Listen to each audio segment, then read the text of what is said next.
How to add or change the music playlist cover image on the Samsung Galaxy S24 series. First, tap on the home button to go back to the home screen.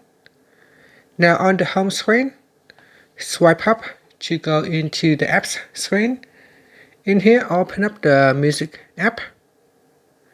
Next, I'm going to go back to the Samsung Music homepage, and at the top, tap on Playlist. Next, we go down and open up the playlist that you would like to change. Then tap on the More button, and then we go down and tap on Change Cover Image.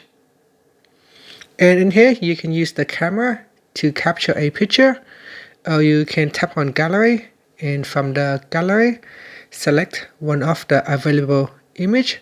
So you can scroll down here and select an image. And then in here, you can readjust the size of an image. Then tap on Done. And that's it. So now you can say I have added a new image. If you want to make changes to the image, you can just tap on that and then tap on Change Cover Image. And again, you can tap on Remove Image to remove it. If you want to change it, tap on Gallery and simply select a different picture. And that's it. Thank you for watching this video. Please like and subscribe to my channel for more videos.